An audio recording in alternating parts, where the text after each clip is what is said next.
So very simple process. There is a low code interface. I'll just quickly show that as well. You have an ability to connect to any data. What exactly I mean by that, let me just show here. So this is, I can go and add, let me just sign in quickly.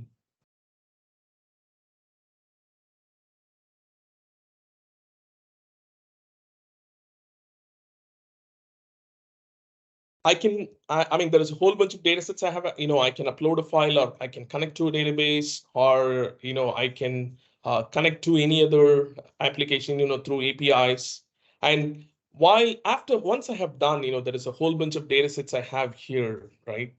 So say there is, this is where, you really define your vocabulary, and then, all that. And once you do this through this, it's a complete low code platform. As simple as it takes a couple of minutes for a very small data set, say something like, with files, to, you just set up data pipelines. If your data is really sitting in an application or a very large database, you set up a pipeline, and for it to respond back with whatever we just saw here, it's all of that happens without any user writing a single line of code to produce those insights, right? So this is how, you connect to any of the data sources, using that low-code application I just showed.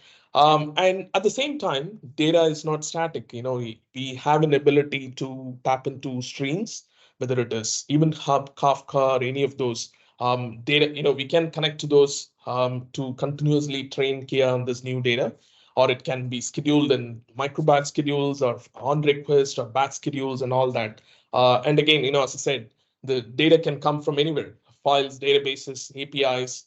So, and one key aspect to this, it's around, especially when we are talking about consuming information in natural language. So definitely, the vocabulary plays a role. So this also helps solve one very critical problem in data management, around business terms or data glossary. I mean, most of the time, you have these, the data are more technical. It could be like, sales underscore ANT, or, but actually it really means sales, or a sales amount, or something like that. So using this vocabulary, you really have an opportunity to map or define, synonyms, which could be more closer to your business needs, and then, use that.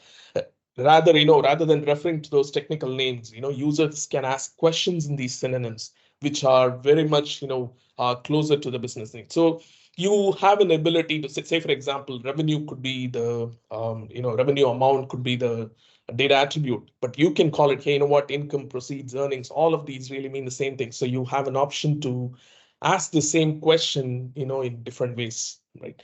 And once you do that, I mean, once you onboard that application, and then, it's like there are multiple ways to consume this. I'll just show quickly. There is the simple search interface I just showed. There is also a chat application, very similar to Microsoft Teams or Slack or any other chat application.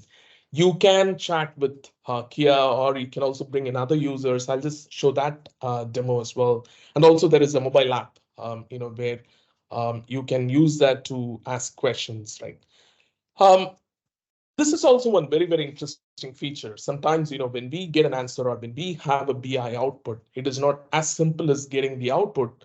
There is a follow. I mean, we really would like to take it, action. Maybe, say, for example, when there is an insight, I may want to take this and then, flow this to another downstream application, or as simple as I may want to share this with somebody or create a task. All those, there is a whole bunch of out of the box business integrations that comes with, or it could even be integrating it within your own enterprise application. So we use, within this application, we do support a framework around, for reverse ETL to take your data back to your business applications, or perform actions and all that, right? And all of this, it's completely, application is cloud neutral. It's Dockerized containers. Most of our enterprise applications, we deploy it, we bring the code, and then, it runs within your firewall. Or we also have a SaaS offering as well, where we host the solution. So both options are available, completely cloud agnostic. That's at a very, very high level is what, as I said, it just as simple as it just takes less than 5 minutes. You can onboard a data set and start asking questions. That's all it takes. But at the same time, I definitely, I put an asterisk in the sense for large enterprise implementations, so you don't have to write the code, but at the same time, setting up the pipeline, defining the vocabulary, all of that happens through the low code interface still. And then, you have an ability to set up this application, right?